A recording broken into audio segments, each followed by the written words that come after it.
Ken, you've had us scared some weeks, some months ago, right? Yeah. Now, what the hell happened to you, man? Man, it was probably the most tragic thing that has happened to me to date. Wow. And it came out of nowhere. It came out of nowhere, actually. You know, I was just going through my normal routine, day-to-day routine. I had my daughter with me, and we were on just a meet and greet, you know, basically what I was doing. I started out with a seminar, and then we were doing the meet and greet. Well, doing the seminar, I remember doing the seminar, you know, I remember walking out there, and things were okay. And then I got out there, and I started talking, and I think I blacked out somewhere along the way, out of nowhere. And I didn't know it because, you know, when you doing these things, you know, you really don't know how things are going. Well, I remember walking off stage and everything was okay. And what I don't remember is the meet and greet. I did a whole meet and greet, you know, signing autographs, talking to people. And you don't even remember if you were feeling right? I don't remember anything about it. So I remember getting back to the hotel, and my daughter said she ordered food for me and her. She said food got there, she ate hers, and I kind of like just laid down. And I don't remember none of this, so you know. And I remember laying down, and like every 2 or 3 hours I would wake up, you know, because I had to catch a flight to go to the UK. And I never, ever, you know, like came out of, you know, this deep sleep I was in and didn't have no idea about it. Well, the last time I woke up, I was like, man, I think I missed a flight. I remember saying that to myself. And then, you know, I noticed that I was going through a lot of pain. I'm like, why am I in so much pain?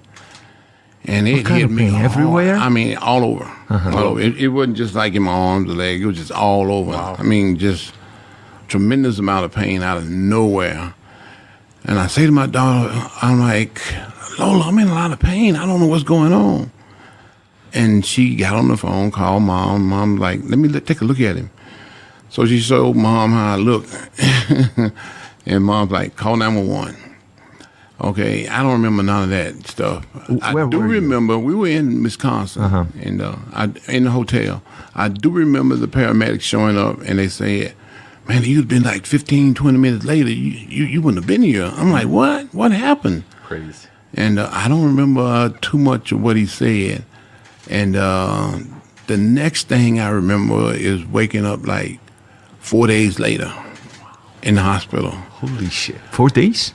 4 days went by, and I don't remember none of it. By then, everybody around here, everybody around the world, completely scared because it was completely out of nowhere. Nowhere, yeah. Just like I said, I didn't get any warning signs from nowhere. It just all of a sudden just happened one day out of nowhere. But what exactly happened? Do you know? No, I don't have a clue of it. I don't remember anything. All I remember is waking up like 4 or 5 days later in the hospital, and they told me what happened. I read somewhere, and I heard that you had kind of a disease where some bacteria in your blood, right? And then attacks your organs. And it's called sepsis. I never heard of it. You know, never heard of it. Come to find out that my nephew had it about maybe a year before, and he almost died. Not everybody comes back from that. Yeah. He was in the hospital for 3 months, and we were looking for, you know, a place to bury him while he was in the hospital because we didn't think he was gonna make it, but he made it through, and he's all good now. While I was in the hospital, they had no idea what was going on with me either. They had me in this basic hospital, and they helicoptered me to a trauma center. That's where they found out what was wrong. And one of my sisters, who's a nurse, they would test me for everything. They couldn't find out what was wrong with me. Well, my sister test him for sepsis, you know, because her son had it. And that's what they did, and that's how they found out what it was. Well, in the process of testing me for sepsis, all these other things, they found out that my heart had been working at 20% for the last 2 years. And the reason why is because I had a left ventricular artery that wasn't pumping blood properly. So they had to replace that artery, left ventricular artery. So once they did that, and they finally got me back out of the sepsis, they gave me all kind of treatments and stuff. I did. Oh man, they had me going through doing all kind of MRIs and everything. And about a week later, out of all the treatment I've been through, I think I was able to go home. So I was in the hospital totally for about 2 weeks. Because I went in on June 30th, and I left the hospital like July the 10th night, somewhere in there. I see. So, and to be honest with you, I still have some issues with it. I had this swelling in my left calf where they had to drain, where it swelled up so bad, they had to drain it and let all that fluid out. Well, my left calf is still swollen. And that was also, where they had cut me open, that wound was still there. And I see. I had to treat that, when I got back home. So it's been a whirlwind, but I survived it.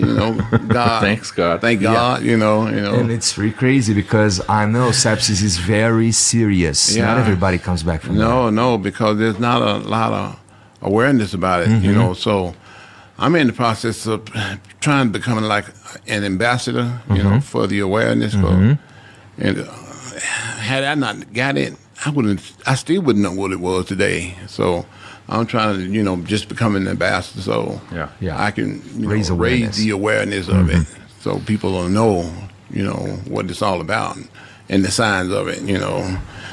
Tremendous pain is one of them. You're in a lot of pain, and it kind of robs your memory. Also, you don't really know what's going on because I don't remember.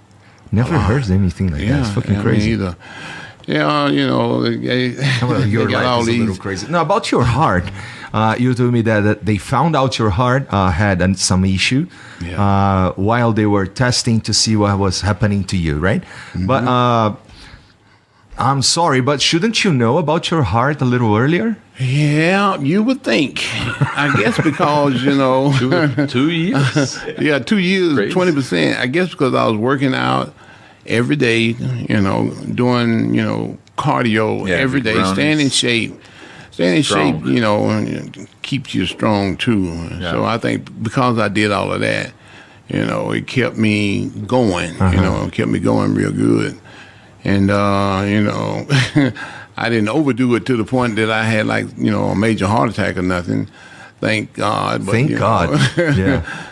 Because, like I said, me staying in shape all the time, I think helped me out a lot. But now we have our king back, right? Oh, yeah. Good. Yeah, I'm finally back up to about 60% now. My last time at the doctor's office, they said about 60, but when I get to about 80, they're going to let me start back training. So hopefully I got a doctor's appointment when I get back home. And when they test me, I'll be at 80 and I can get back to the gym. Because it's been 5 months now. Yeah. No training How whatsoever. do you feel about it? You must be dying for some training. I'm dying for some training. I can't wait to get back in the gym. I'm itching to go each and every single day, Yeah, and he never stopped. He never lose workout.